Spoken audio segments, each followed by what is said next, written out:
Hello there, and welcome back to the Random Horror Show. I am your host, Keisha Lacey, and thank you and welcome for listening to this little train wreck, rinky dink horror podcast. And here at the Random Horror Show, where we film, commentate, and be random with horror, science fiction, fantasy, cult classics, and the obscure in movies, television, and books. And thank you. I hope y'all are staying safe and washing your asses, using plenty soap, hiking up on your vitamin C, your damn turmeric, your juices and everything, getting your zinc and all that shit. Not just only what this shit is going around since last year, but we also have flu and cold season coming up, so it's already here. So get your flu shots and shit. I get flu shots too, but I ain't gonna get into that and everything, so don't even be tripping. Oh, wow, wow. Well, anyways, I have been pretty busy. I took a Reiki class, so I have my certificate for I forgot what it's called. Let me look at my certificate if I can find it. Shit. Never mind, I ain't got I don't have it. I put it up somewhere. But I took a Reiki class and it was very interesting. I'm gonna take the second certification of Reiki. If y'all don't know, it's like Japanese art of like energy healing on body inflictments and stuff like that. Doesn't mean that I can cure you and stuff, but it can help relieve pain of whatever you're hurting, like arthritis, bummed out ass knee, anything else like that.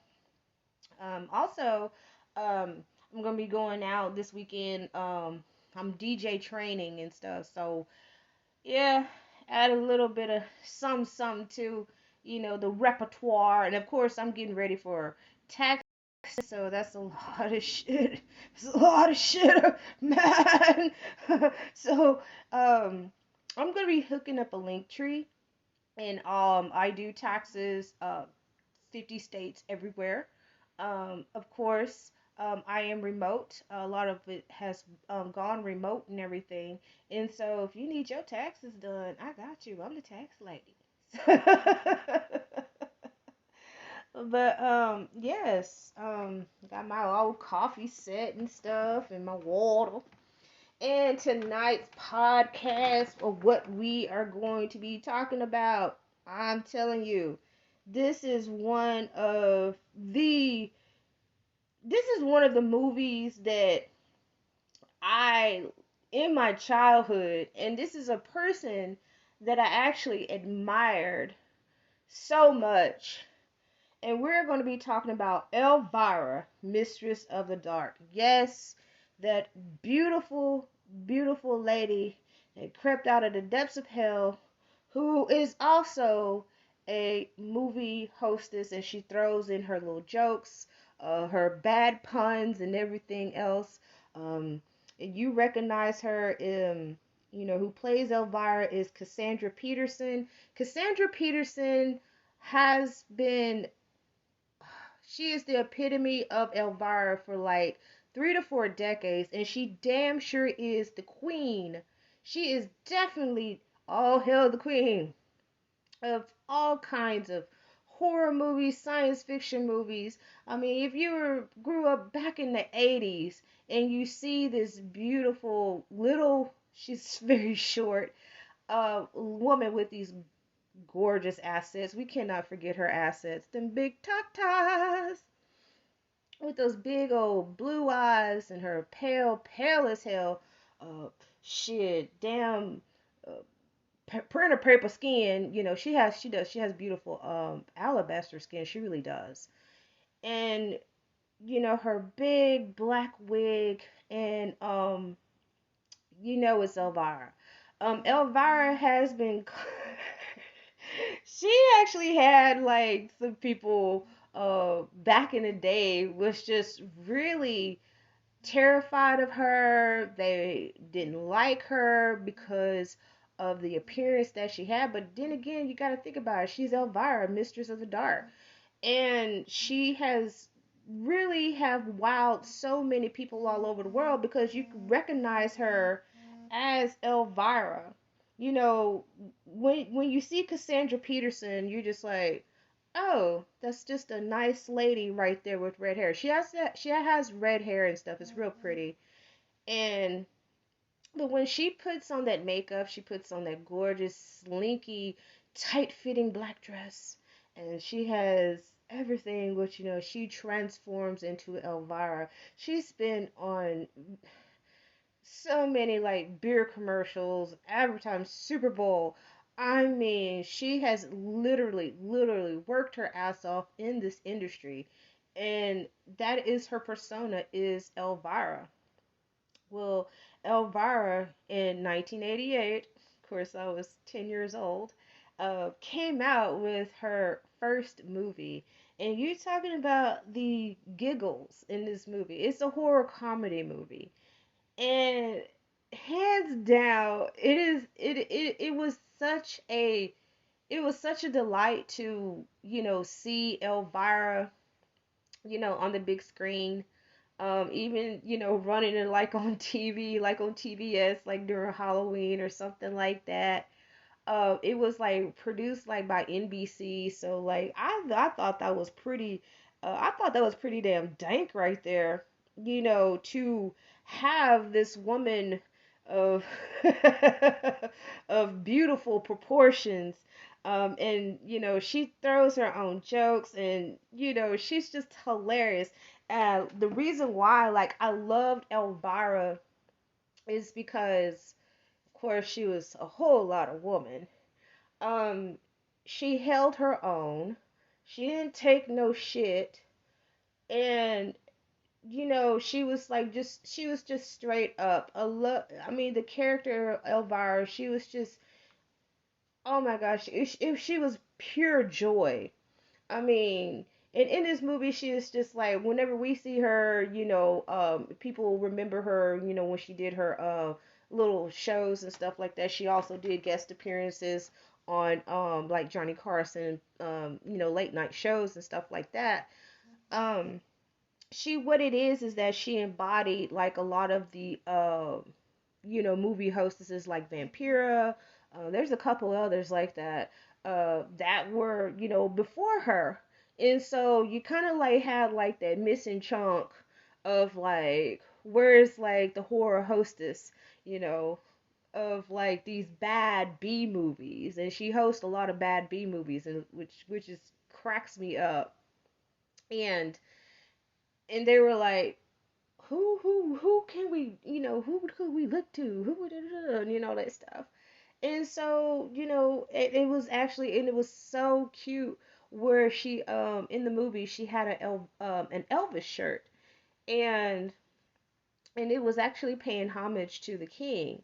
When Cassandra was earlier in her career, she got a little pep talk from Elvis, and Elvis like, yo, you got this, girl, you can do this, shit, ships ahoy, travel around, you got this. And so she did, and came up with the character Elvira, and she's been on the run ever since. I mean, she has made friends. I mean, Rob Zombie. They even have a coffee that is, I think it's like, what is that? Ghoul blends or something like that. I have to look it up, but you can purchase like ground coffee or coffee beans. You can look on Rob Zombie's IG page. He has like the link to it because he has like his own Hellbilly Brew coffee, and it's sold out. But she has like, her face is on the coffee bag and everything, and it's Elvira. So you gotta pay homage. You gotta pay like your due diligence, your everything to Miss Cassandra Peterson, who or Elvira to be exact. Well, Mistress of the Dark is like this really hilarious comedy, and it's basically, it's in the horror genre. But one thing that I liked about how this movie is, and it is like really great dialogue. I mean, the storyline. It makes so much sense. Um, but the one thing that stood out was two things that stood out in this movie is that whenever you tend to be the how would I put it, the outsider, coming into a town where everything is like all pristine and it's all Puritan, you know what I'm saying? It's like all pilgrim like a motherfucker and shit. Your skirt is too high, you need to put a longer skirt. But my skirt is right to my ankles, but it's too high. It was like that type of town. And when you have like small towns, like they can be anywhere in the United States or anywhere in the country, of like you have people that they're more conformist. They're afraid to do anything different because it gets frowned upon. This is like the culture of like this small town. They actually live in a bubble because it looks like nobody has not like walked out of the county line, maybe to just go fishing at the local like fishing hole. But it's these people, they live in this town and that's like all they know is like them and their town and their rules and everything, because everybody has to have like these rules they have to follow, even the kids and stuff. Well, the synopsis of the film is where Elvira gets a call because her great aunt Morgana has passed away. And so Morgana has like written in her will, her dear sweet Elvira to come to Massachusetts. I can't even pronounce that word. Massachusetts. To come for this will reading.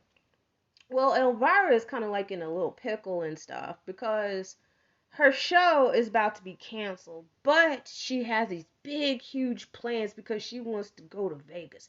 She wants her own show. She wants her name in the lights and everything. Elvira, Mistress of the Dark.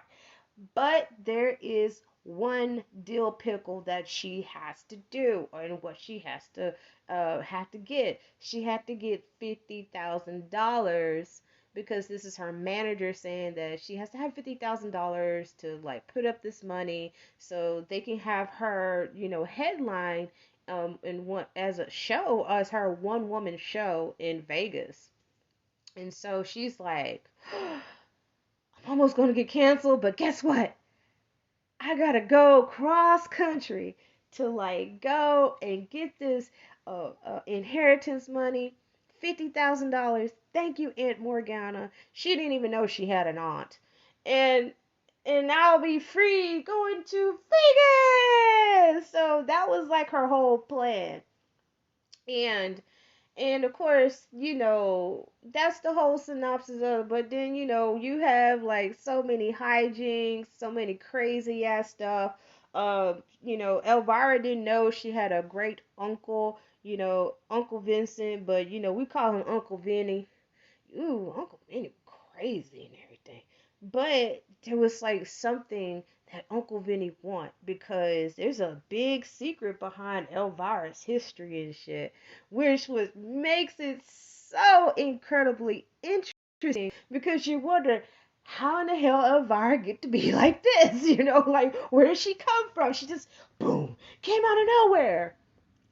So she treks on cross country and she gets to the little rinky dink ass one horse fucking town in Massachusetts, and we all know right up on the damn East Coast and everything is where they had um uh, witch persecutions.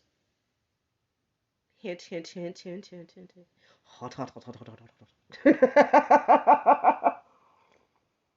I had to do that Mr. Krabs thing. Hot, hot, hot, hot, hot, hot, hot. Y'all remember the episode of SpongeBob when Mr. Krabs was going to tell Patrick and SpongeBob a story, and he needed to move the campfire towards him, and he like literally picked up the campfire, and he said, and you can hear his little crab like go. Do, do, do, do, do, do, do, do. Of course, that is Mr. Krabs is voiced by Clancy Brown, who was in Pet Cemetery too. Man, I love me some damn Clancy Brown though. That damn voice. I also like because he's like tall and shit.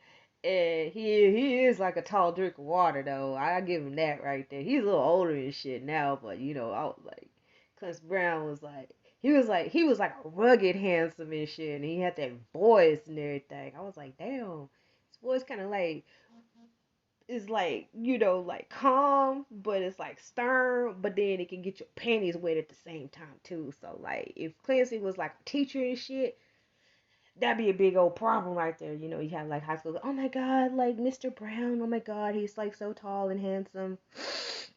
I can like really listen to his lectures and everything because it's so calm. I understand what he's saying. But damn, like going into like all kinds of fantasies and shit like that. Not like some weird stuff. Don't be weird like that. Please, audience, don't be weird. Podcast listeners, don't be weird like that. But I'm just saying though, I had a biology teacher. He like I used to call him Lewis from Revenge of the Nerds, and he actually had a pocket protector. Yeah, he basically could have been in Revenge of the Nerds, but I had like this crush on him, and he had like baby bop hips, and baby bop from Barney, and he had those baby bop hips, and I was just like, man, that dude got some bitch hips and shit. But he was still cute. He was like his intelligence was like what made him really sexy and shit. He wasn't like some fine ass dude or nothing like that, but his like intelligence was sexy as shit though. And I had like a big crush. I actually found out there was a couple of girls that had like a huge crush on him because of his intelligence, and he had that deep ass voice. I mean, he had some big fucking hands though. But like I always called him LL because his initials was like L. I'm not gonna say his name and stuff, but it was like I call him LL Cool J. And he had a pocket protector. I used to call him Lewis, and then it like transformed. I start calling him Data because I started watching Star Trek Next Generation around that time in the 90s. That's when it was really really big, and so he kind of did those movements like Data, which is played by Brent Spinner. He's actually from Houston, Texas. We don't say Houston, Texas. We say Houston. He from H-Town. So he like kind of remind me of like Brent Spiner. I've heard some stories about Brent and everything. You know, some of it's not like really good, but some of it's okay. I heard he was an asshole, but he's from Spring, Texas anyway, so it's a little different. But yeah, I called him like LL, and then I called him Data. He still teaches, and his wife is really cute and everything. But it's kind of like that. Like what I was saying about Clint. I know that was like random as shit, but still, you see the correlation what I'm going with. But anyways, let's go ahead, and we're gonna be talking about Elvira, Mistress of the Dark, more like Queen of everything, of horror, everything. Hail to the Queen, Cassandra Peterson, Elvira. My heart is on fire. Man, that Orchard Boys song go off the chain right there. When I was a little girl, I loved that song Elvira, and I like danced to it and shit. And every time I heard that song, I think about Elvira. And I wish I was. I mean, I was like, shit. I wish and really, like, I wish the Oak Ridge Boys was like. I thought they was singing about me, but my name ain't Elvira. But I was younger, but I was like, man, they singing about me though. But my real secret name is Elvira. But anyways, we are going to take a small break, and we're going to hear from our sponsor from Anchor FM, and we are going to load up in our 1950s badass Hellfire brimming from hell car with our fucking beautiful tight ass dress. We got our makeup on, and we are going to Massachusetts to see what the hell Morgana have for us. And I will be right back. And welcome back to the Random Horror Show Horror Podcast. Of course, I am your host, Keisha Lacey, coming all the way from the Piney Woods or the Iron Pine Curtain of East Texas. One of the few and the rare and the super ass rare of horror podcasts coming out of East Texas. So we are talking about Elvira, Mistress of the Dark, the 1988 horror comedy movie starring Cassandra Peterson, Edie McClure. Y'all remember Edie McClure? She was like everybody's mama. Everybody's mama. And everybody's secretary. Oh, Mr. Rooney. She's on here. We have Daniel Green who plays Bob. We have the late Jeff Conway. He also starred in Grease with John Travolta. He's did a lot of movies, and sadly, we remember him when we seen him on that Dr. Drew, intervention stuff like that. I really did hate it that he his life fell into drugs and alcohol. Sadly, he passed away. We have William Morgan who plays Uncle Vincent or Uncle Vinny, we call him.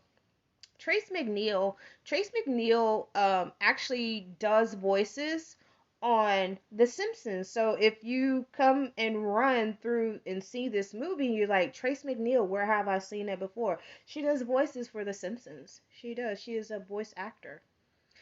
And shit, a bunch of motherfuckers that I don't even like know and everything are just there. So, anyways.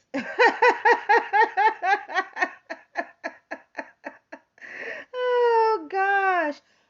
But I gotta tell you, this one right here that everybody should really know and recognize is Ira Hayden. And Ira Hayden played on Nightmare on Elm Street 3, The Dream Warriors, as that home dude in the wheelchair talking about, I am the like the supreme sorcerer and everything, and Freddy Krueger like sit that damn fucked up wheelchair and fucked him up.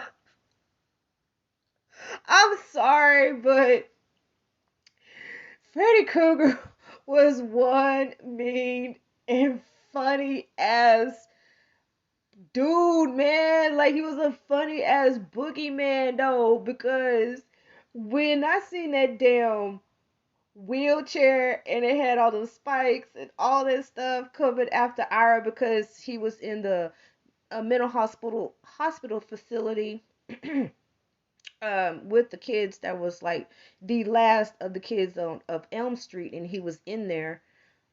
He was in a wheelchair because he tried to, kill himself, but he ended up, paralyzed.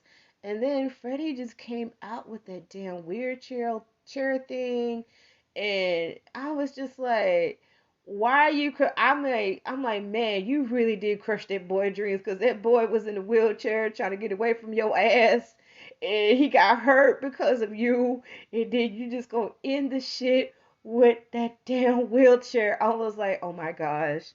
And you can tell the dude played Dungeons and Dragons and shit too. Ain't nothing wrong with that. But Ira Hayden, he's in this movie and stuff. So when I seen him, I was just like, I couldn't do nothing but laugh. We also have Kurt Fuller. If you remember Kurt Fuller, he was in Ghostbusters 2. He was like the lackey taken up for homeboy in Ghostbusters 1. So he's in this movie and still playing his stupid ass characters and everything. Dry ass, boring characters, but they act like they're all normal and stuffy and everything, and then you close behind closed doors, he's just like this gross maniac sex, just a sex hornball and shit.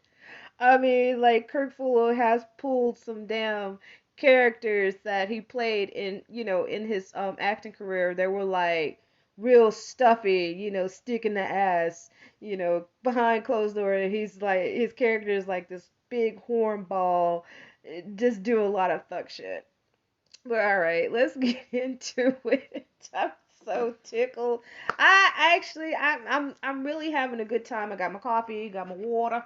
You know, we gotta get this sip. We gotta get this sip. And I'm like spitting everywhere. My son, he calls me water fountain. I was like, shut up. I'm like, you're a water fountain too. But Elvira starts off, you know what I'm saying? She is doing her horror thing. She is the hostess with the mostest, the mistress of the dark. You know, she's doing this stupid ass movie. She's just like, oh my god, this movie is so freaking lame. But she stays in character. And then one thing I liked about Elvira is that anything goes. She's clumsy. She can be clumsy, she can be goofy, she can be funny, she can be corny. And it doesn't even it don't even fade her game though. It does not fade her game. And she had like a prop hit in her in her face. So it's just like oh, that's so funny. But like, if you think about like she's like Elvira is very comfortable in her skin. It's because if that was like, I mean, if she was like anybody else, she would have been embarrassed. She's like, oh my god, I got hit with this prop, blah blah blah blah. But she just got it is just like pop pop pop, just popped her and everything. She's like like and she just like brushes it off and she just goes and just do her thing. And that was one of the things that I really really admired about Elvira is that she could trip over a wire and fall down. Her titties will like keep her, not from hurting her teeth or whatever. I mean, I have a big old booty, so like if I fall down, it pops back up. But lately, I do need to work. I need to go back to working now. I also have boobs too, so if I fall down, they kind of, they kind of hurt. They can like stop the impact. They do. They stop the impact, but hers stop impact like just like that.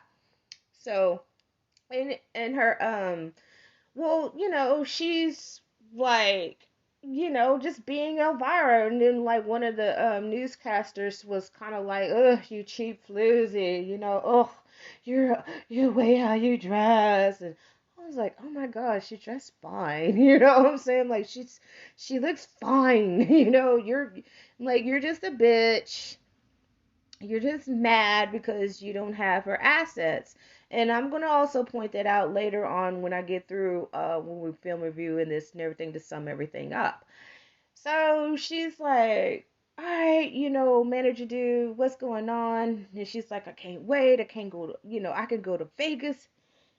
He tells her, look, it's like $50,000. She's like, oh crap, well, I'm going to get that damn money. Shit, I'm broke as a joke myself, I was like, she's like, shit, I ain't even got 2 nickels to rub. But one of the guy who owns the radio station and everything else, well, he got some fucked up information and everything, thinking like, well, she do anything for me because she works for me, and if she wants her job and stuff, she gonna have to like give me a blowjob. She gonna have to, I was like, oh, you nasty.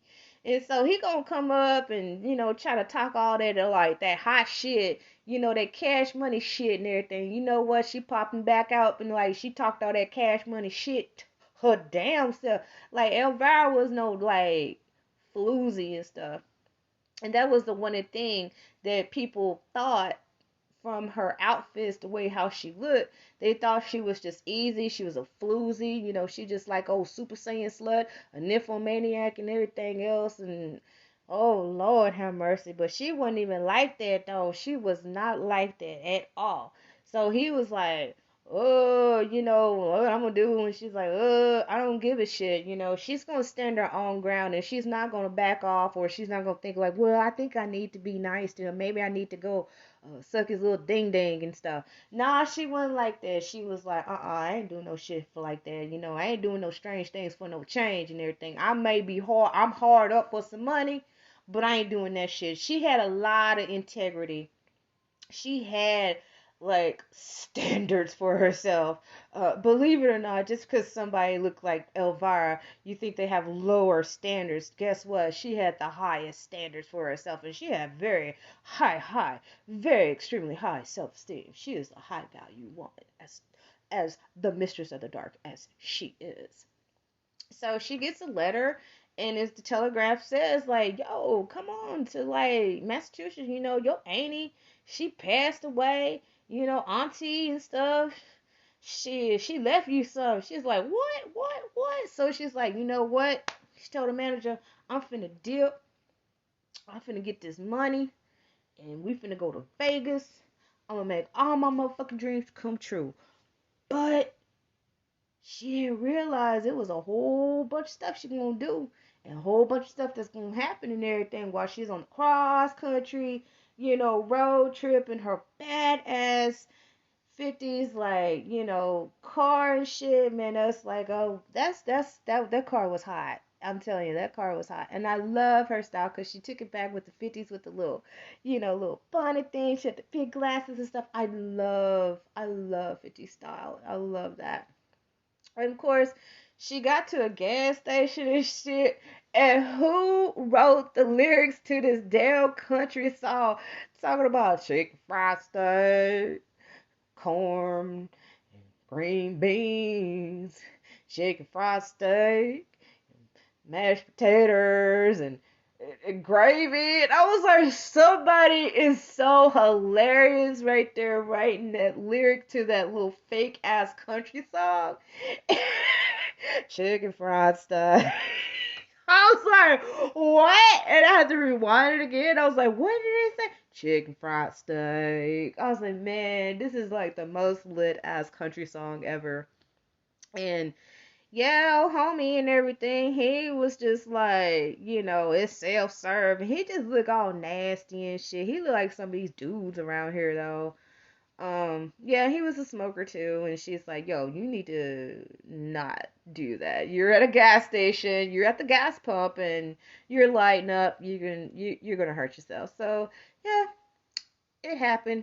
It exploded, you know, because he was too busy thinking about chicken fried steak and spitting his chew and lighting up a cigarette at a gas station, and gas went everywhere. But she made it to Massachusetts all right.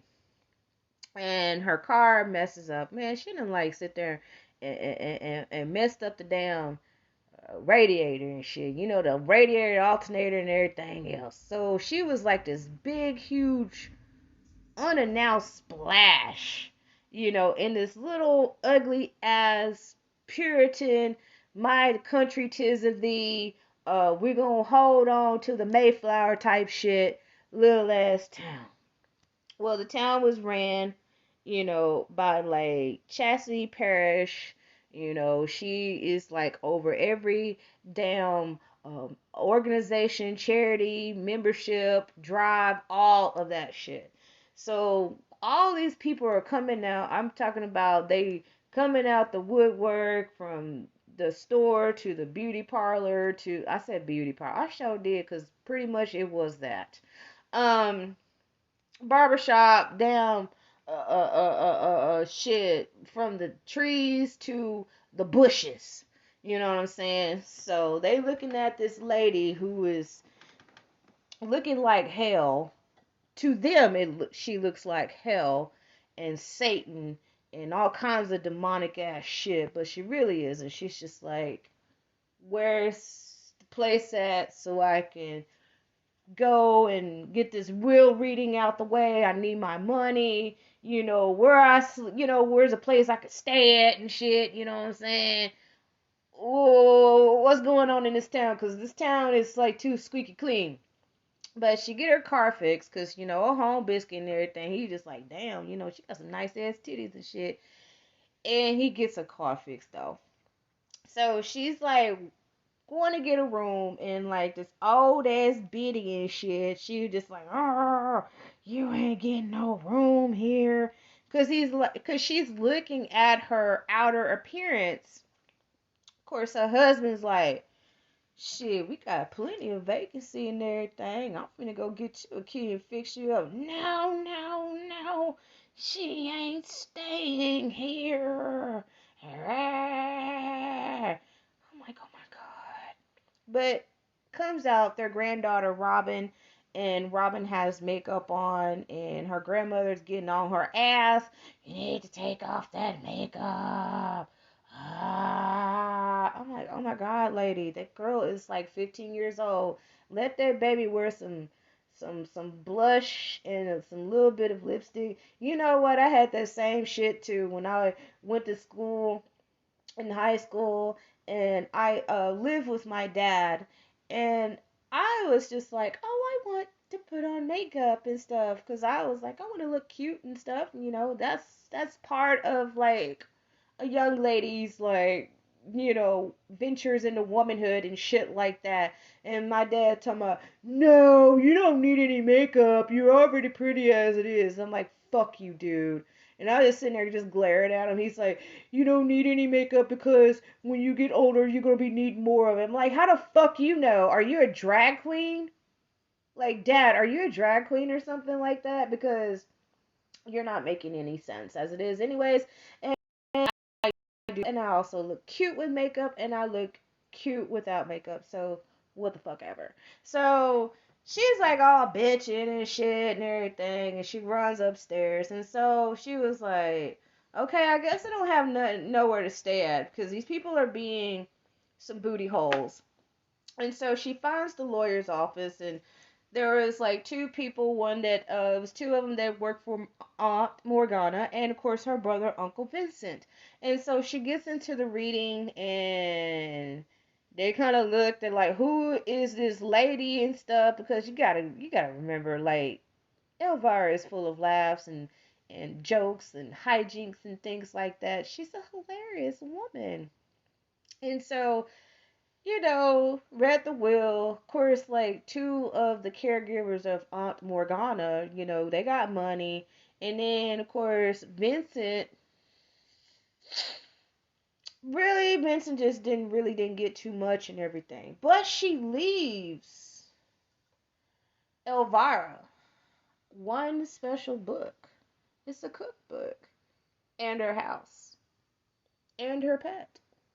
And Elvira's like, what the fudge? I come all the way, my car all tore up from the floor up. It's getting fixed. It's going to take about 10 million years for to get it to fix because that's the only one mechanic that they have in this town. And I get this, I don't get no, I don't get no, like, no piece off. I ain't got no, I didn't get a band, or at least 2 bands out of it. They got 5 bands. Well, how come I didn't get a band? But unbeknownst to her, it was very special, the reason why she's got this particular book, and she must have to guard and protect the book. And of course, this book has a lot to do with Elvira. So Elvira shows up at the house, and it's like, it is like horror season. I mean, she's just like, oh my gosh, damn, this house needs some work. But the neighborhood boys and everything, they see her.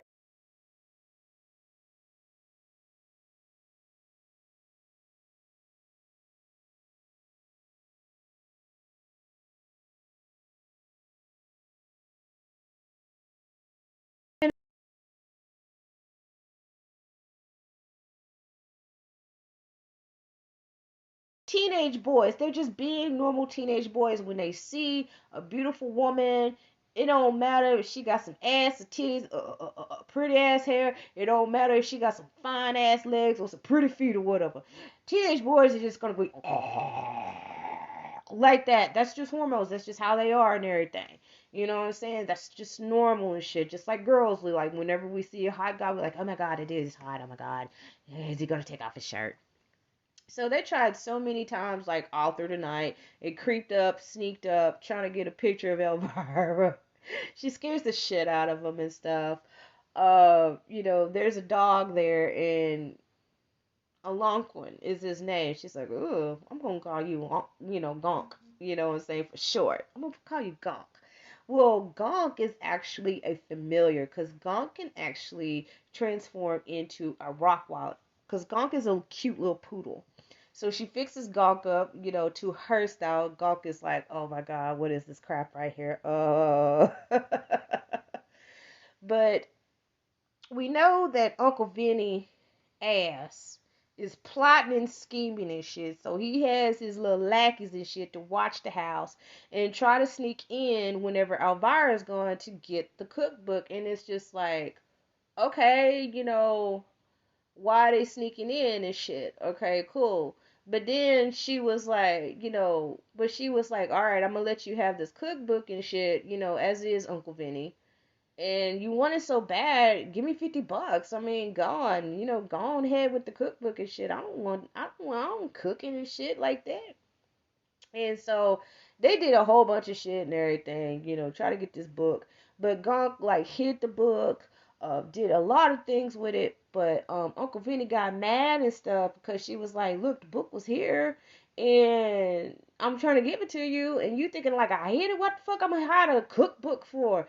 But he was really, really pissed. She didn't even know this damn cookbook was actually a book of spells. This is actually a grimoire of Aunt Morgana's, and it actually has the whole history of Elvira and also her mother, and also has her uncle into this. This book has so many powerful, powerful recipes where you can imagine if any witch, any practitioner, anybody that's a caster would love to have their hands on this beautiful, powerful grimoire that Aunt Morgana has left for Elvira. So they fix up the house, all the teenagers and shit, because like I said, teenagers was excited that Elvira came in. She was something new, she was something different, she was something cool and stuff. I mean, and they of course they looked up to her titties, and the girls looked up to her because they're just like, wow, this woman has it all. She's very sexy, she's smart, she's powerful, she's herself. These girls like looked up to her and stuff. I was like, hell yeah, girls, like I did too when I was little though. Shit. Why you think I'm podcasting and stuff? Shit, cause of fucking Elvira though. Hello? It's her and Grace Jones and Tina Turner. I looked up to like all of them. For real though, for real. Like those were like the biggest people that I looked up to. If you look on my TikTok, I'll put, shit, Dan LaBelle, Nona Hendrix, and everything. But you get the point what I'm saying. So she was just like, I got all these kids to help me. This is like really, really cool, And then the townspeople like all tripping and shit. Oh, the girl, she got the kids over there. She's probably putting satanic shit all in their heads, and probably telling them about sex and probably like telling them not to eat their Brussels sprouts and shit. The townspeople were just like being stupid because they didn't. What the thing is they did not give Elvira a chance. They did not, because of her outer appearance. They thought she was this, but she was actually a very kind, amazing woman. And of course, you had old Bob. Bob ran the town's matinee movie theater, and he only could put on G-rated movies. And she was like, why do you put G-rated movies? Because of the committee. I can't put like different movies, so I have to watch They have to watch G-rated movies, and he was losing a lot of money because of that. Also, he really wasn't like in a relationship with this chick, but I don't even know the bitch name, but like her name was Patty. That's it, motherfucking Patty, motherfucking Patty Bra Patty. I'm gonna call her Patty Bra Patty. So Patty Bra Patty with them damn pointy ass, fake ass boobs and shit. And she thought she was the hot shit in the town.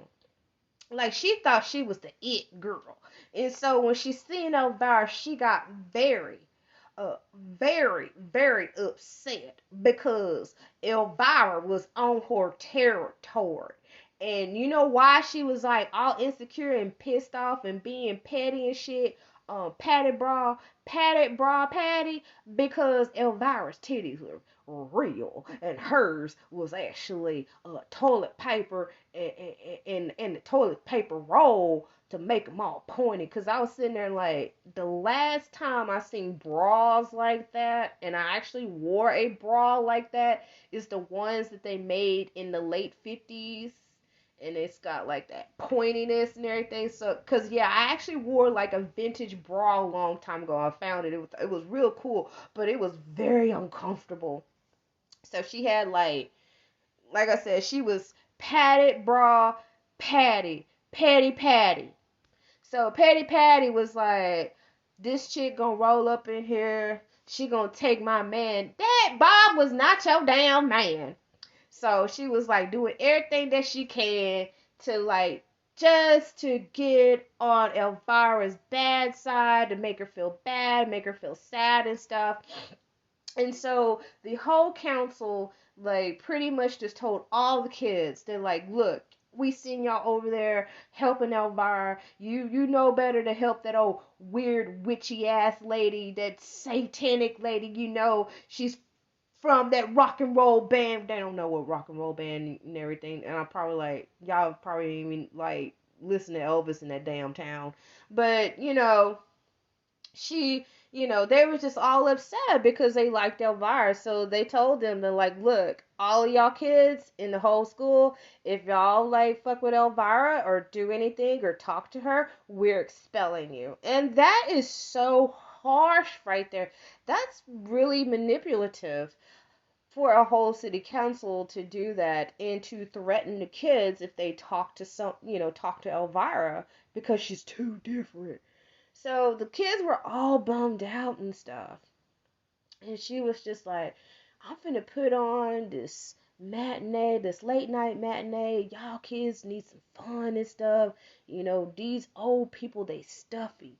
And since I'm in town and everything, and me and Bob and shit, we vibing, we vibing. Like, y'all come and sneak out and y'all come see my man. I got a good show for y'all. So she put on a good ass show. They was laughing. They snuck all out of the house. I mean, the girls got all nice and gussied up, and they watched these funny, science fiction movies. It just everything, and she was just being the host, and she felt so good in her element and everything. And of course, boy, that damn flash dance shit right there where she did, I couldn't do nothing but laugh with them. That damn, y'all know that's a stunt person because she can't do all the flips and twists and shit like that. That shit was funny though. That that had me hollering.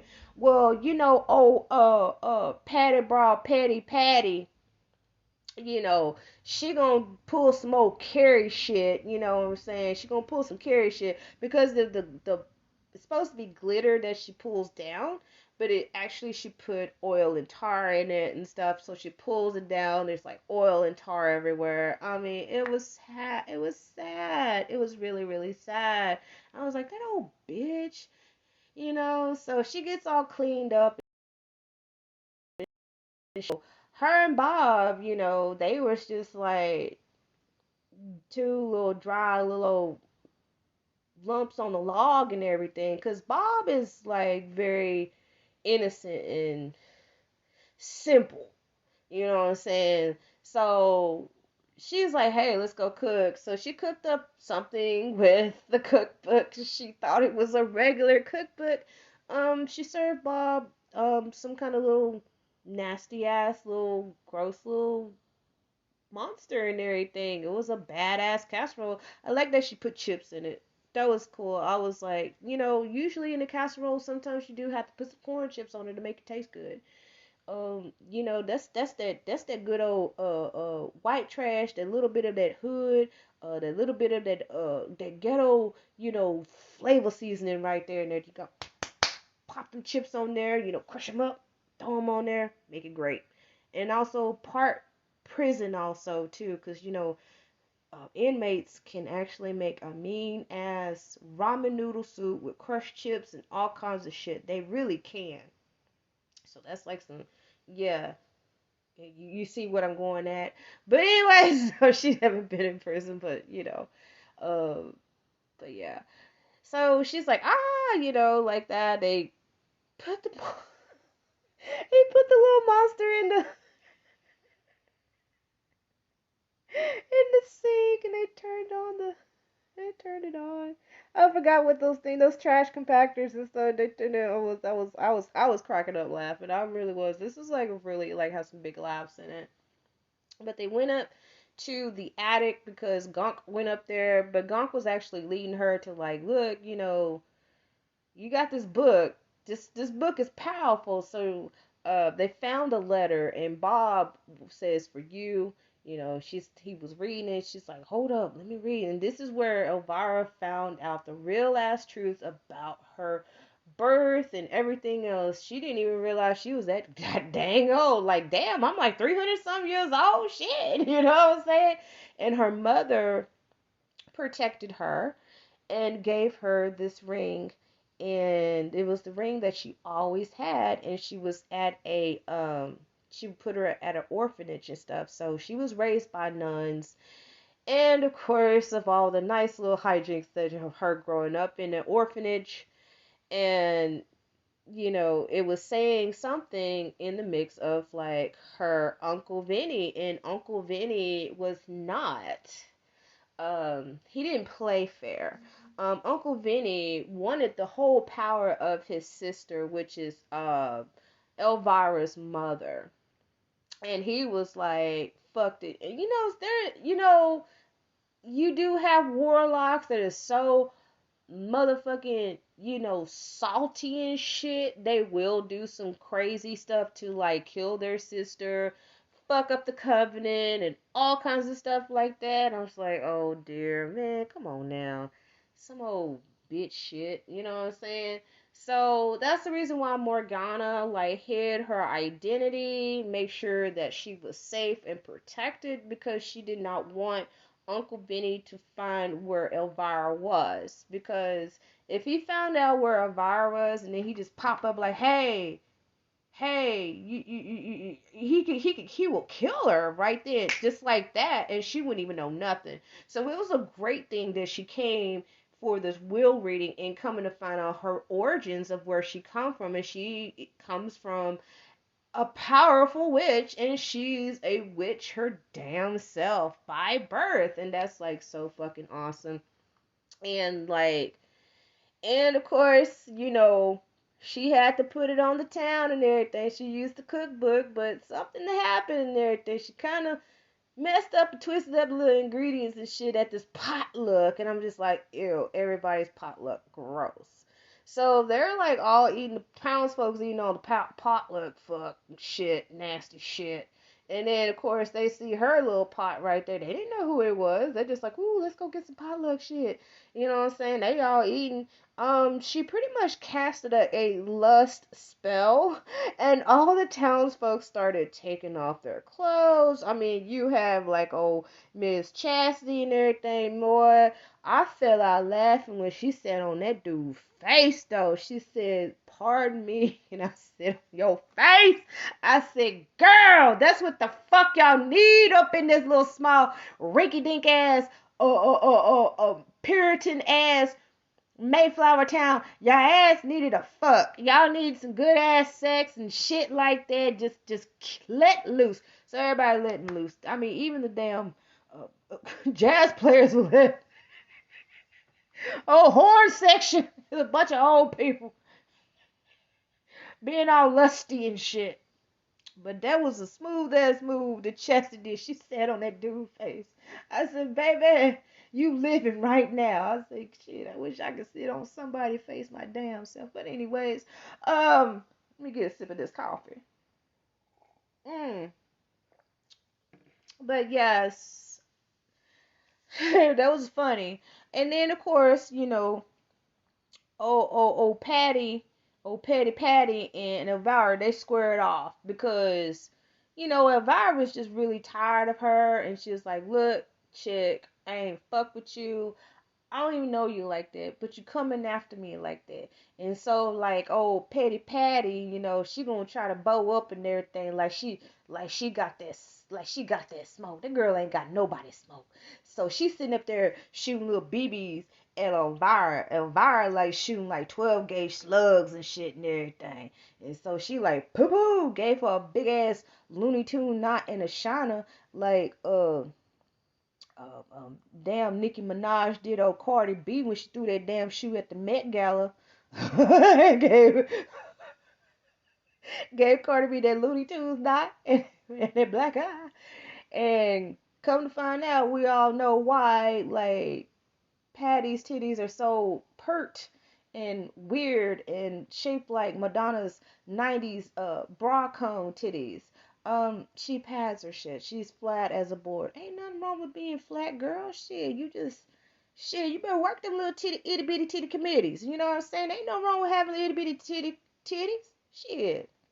So she was all embarrassed. Oh well, you played with fire and the witch burned your ass. Bash you in front of everybody. Boo hoo. Shouldn't be fucking with her. So Uncle Vinny was like, "Oh, I know what you doing. You trying to get back on everybody and stuff." So like Uncle Vinny like, "All right, I can't get this damn book. I can't do this shit. You know what I'm saying? I'm gonna sit there and tell everybody what she is." So he tells everybody, "Look, Elvira's a witch, and guess what? She bewitched y'all with that little old spell thing, 'cause y'all mad as hell. Dude, I'm sorry that you got a face full of muff. Chastity's muff on you and everything. That motherfucker should be enjoying it, 'cause he was sitting there complaining about it. I was like, dude, why you complaining about? I'm like, damn, this town is too tight. I ain't never heard of a man complain about somebody sitting on their face. Well, except for that TikTok of that dude talking about women need to be at least 140 to ride on his face. And I was just like, oh my gosh, you're a weirdo. You just outed yourself. But yeah, old home dude was like complaining and shit. I'm like, bro, why are you complaining? That's really, anyways. So he was like, you know what? Since she is a witch, we're gonna burn her ass. So the town rallied up and they like got Elvira and shit. They put her, you know, in the middle of town. Got the damn firewood and shit ready and everything for her. And they put her ass on fire. But this is an important night because that night was when she's gonna get her full powers, because in this total eclipse, when the moon turns red and black and green and shit like that, you know, um, whoever has the power, kind of reminds me, if y'all remember, when John Lithgow on Ricochet and Denzel Washington, they was fighting and shit, and then when Ice T like bust out with that damn shit. If you think you got the power, bring your punk ass to the tower. When he told John Lithgow, I literally just like belly ached on that. So it like remind me like Uncle Vinny and shit. I was like Elvira's like, shit, bring your punk ass to the tower. You got the power. But flat chested Patty and everything, she lit the first fire. I was like, that's crazy. But one of the coolest things is that the kids and shit, they was trying to like, they tried their hardest to like break Elvira out of jail. They was trying to rescue her, and that was like the coolest ass shit right there. Well, anyways, so she like used her power and stuff because she remembered she got that ring and stuff. She's like, oh shit, she was like She-Ra, I got the power like that. You know what I'm saying? It made it rain, make it rain, make it rain. So it put out the fire and stuff. And then, Bob was like, got her down, untied her and stuff. And then here comes Uncle Vinny. Uncle Vinny looking ugly as hell. Because now he is pissed. He is super pissed. Because he thought he was going to get rid of Elvira and get her ring and shit. And he got the whole control of the town. Come to find out, town found out like, oh shit, the enemy was right here in our motherfucking town all this damn time. It wasn't Elvira. You know what I'm saying? So he like turned like Chastity and the council members and the pigs and shit. He is literally, just running after damn Elvira. I mean, makeup was really good because they made this motherfucker real ugly and shit. But that shit was funny as hell when she tripped in the damn cemetery and she threw that damn stiletto at his ass and it went in his head. I was like, oh snap. I mean, this dude was coming after her like damn Michael Myers and shit, and part Jason Voorhees. You know what I'm saying? He was like that. So she ran into the house. She trying to get the book. Here he come. Wow. That is like some damn Jason type shit, just busting through that damn wall and like choking her. I was like, oh no, don't be choking like my friend and shit. Don't be choking my friend like that. I was getting a little emotional and stuff. But she like got away. Boy, she took the shit out of me and everything. She said, yeah, I got the power, boy. When she threw that damn ring. I said, oh my God. And that ring fell off. That ring slipped off her finger, went on his finger. Oh God, I couldn't do nothing but laugh. But all said and done, she chopped that fucker hand off. She got her ring. She destroyed her uncle and stuff. And she got, she didn't get a chance to get the book. I think she did get the book. It kind of lapsed on me. But, the house was all destroyed. You know, it was a big disappointment, but she got a car fixed. And so, the next day, everybody came to apologize to Elvira because the way how they acted. And, and she was like, you know what, y'all, she gave him a second chance. She had grace. And she was like, look, y'all didn't know who I was. I understand that. And, y'all thought that I was going to come in and do some old crazy ass mess and everything. And I really wasn't going to do anything like that. I just came here, to come for this will reading, from my aunt and pay my respects, you know, I'm thinking I'm getting some big, big money and stuff, but really it turned out to be much bigger than I thought it was. And she actually learned a lesson from all this what she encountered into that town. But she did get her money. She did go to Vegas, and she did put on a lovely, lovely show. Especially then when she was shaking them damn titties and shit and everything with them little tassels and stuff. That takes lots of talent and lots of skill right there. And you know what? That was mwah, chef's kiss and everything. Cause really, I can like move mine, but I can't move mine like her. It takes a lot of practice for that. But that's the end of like, Elvira, Mistress of the Dark. And the lessons that we learned from this funny horror movie I'm talking about is that, never judge a book by its cover, because everybody in the town did that because they had themselves inside of this bubble in their town. So anything on the outside is going to be bad when actually the evil and the bad was already in their town as it is, which was Uncle Vincent. Uncle Vincent been around for a long ass time, and I was just like, how did they not know that Uncle Vincent had this secret ass office and stuff inside his office, and he's doing like all alter magic and shit like that. So really, Uncle Vincent had this town on lock. He actually bewitched them to be like this and stuff. He was the one that actually put them into play of being like how they are. And with that, for them to be exactly like that is to like throw off his scent from them, because if they would have suspected him and know that he was a little odd acting, or why is he like been around here for so long over these many generations, but they never thought about it and stuff, is because he had bewitched these people in this little town for I don't know how long, since like Morgana and of course her sister that he killed, and of course him, because that place was like this magical, hub for like witches and warlocks and stuff.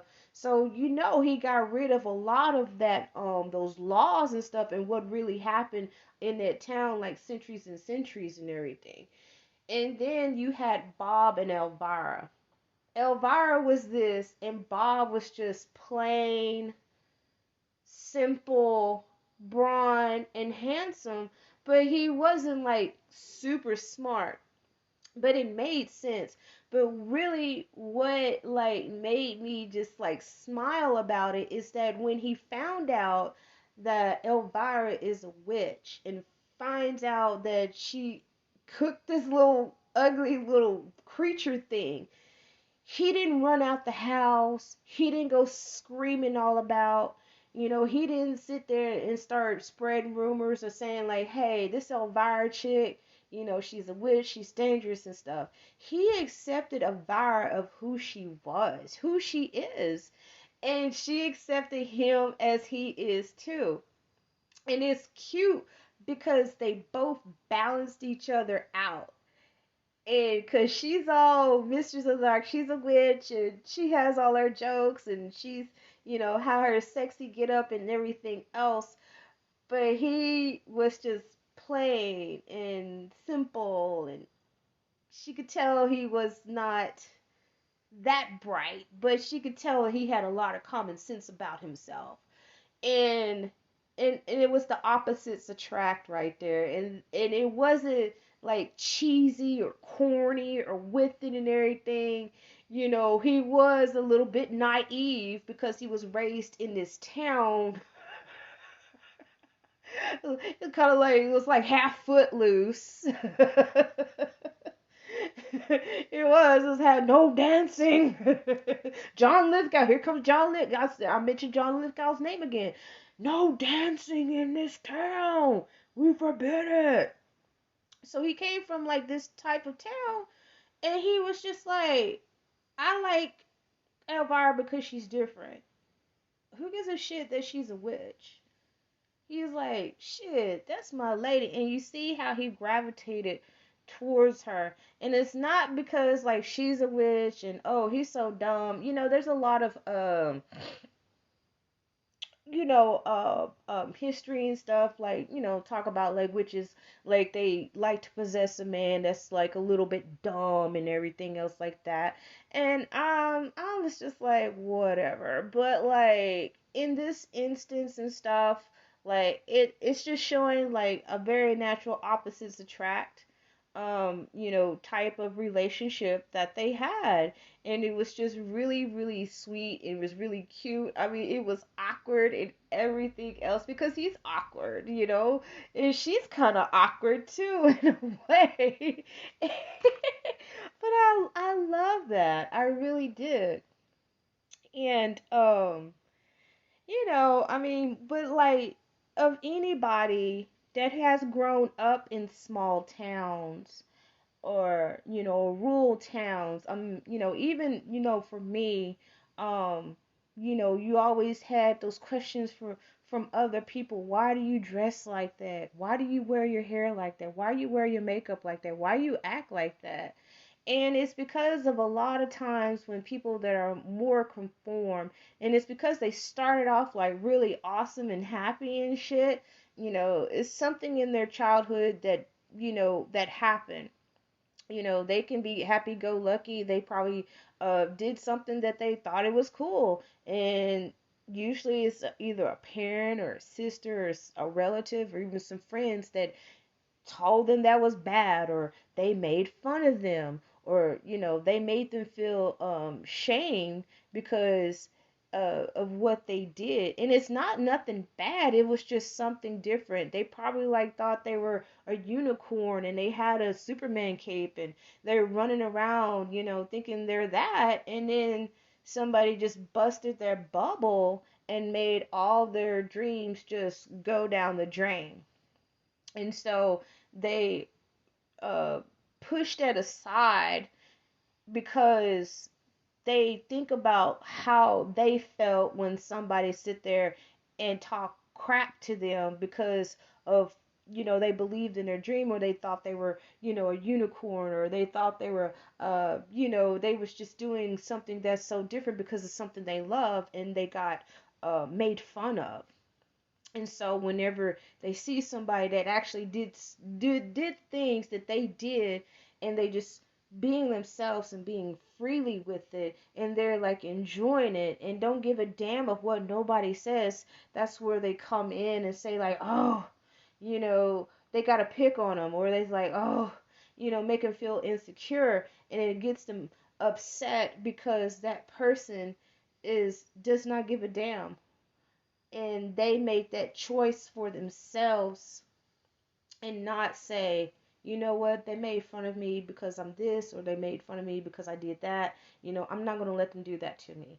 And they never did process that because it's still kind of like a pain, it's like a trauma for them.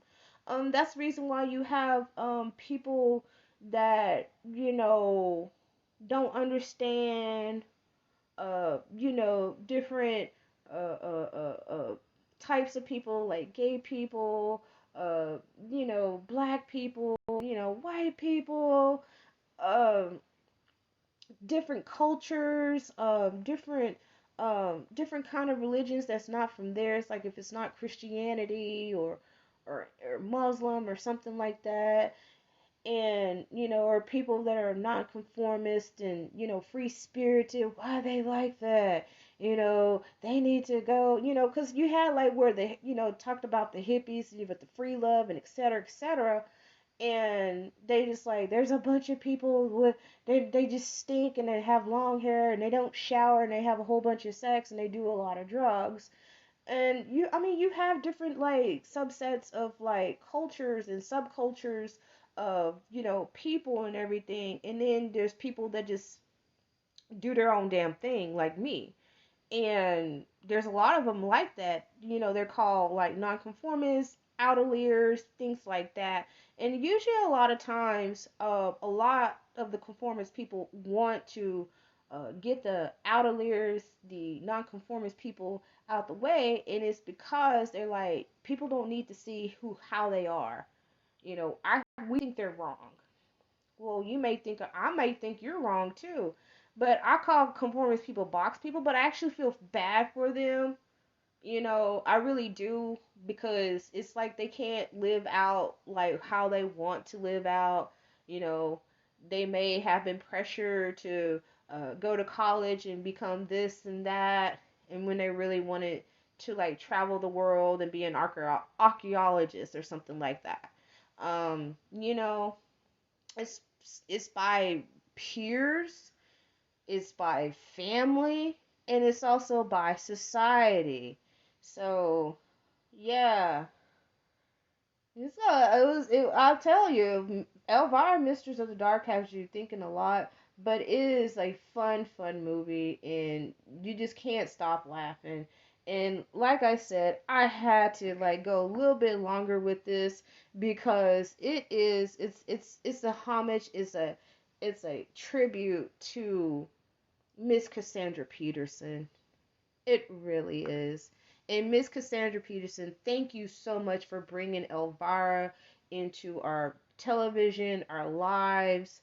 A lot of guys like you because the big old gazongas and stuff, but us girls, we really do appreciate it because you was like a very true empowerment and embodiment of like a nonconformist woman just doing her thing, even though it's a persona, but that persona, Elvira, means a lot to a lot of us women that grew up with her. And there was some women that were some straight up ass haters too, which I never, never understood, because she really wasn't trying to set a beauty standard or whatever, as people say now. She really didn't. It was a lot of women back in the 80s. There was like, Tina Turner, she was in her 40s and she was sexy as hell. You had Cassandra Peter, who embodied Elvira, Mistress of the Dark. You had Grace Jones, who had the androgynous look. Still, they're all three of them are so beautiful to me. And I know I'm right up. I'm almost there. Not quite, but it does shape. And of course, my mother, she shaped a lot of the way how I view myself. Oh yeah, Nona Hendrix of LaBelle too. Yeah, she was rock and roll. You can tell I'm pretty rock and roll. I sound like the mole pair. I'm pretty rock and roll. But anyways, hope y'all guys enjoy this podcast on Elvira, Mistress of the Dark. And she is truly, truly a really big influence and an iconic in the horror world. She really is. Gosh darn it. Long live Elvira. But anyways, that is enough of my time. This is the Random Horror Show. And of course, I am your host, Keisha Lacey. And y'all have a great spooky ass time. And don't be sitting up there starting fights and going to jail. Also, I'm going to be giving another good podcast because November the 14th, the Random Horror Show, first year anniversary. So happy birthday to the Random Horror Show on November 14th. And I don't know what I'm going to be doing. I don't know. But hey, I've been doing this for a whole year and I'm still going to go on for another year and years to come. And of course, y'all have a wonderful, wonderful, spooky ass night. And don't be sitting there, like I said, don't be sitting up there trying to kill your relatives and shit and getting into it over some fucking food or some bullshit for Thanksgiving. If y'all can't get along, y'all eat at your own damn house. Thank you, and I will be back pretty soon. Y'all have a good night.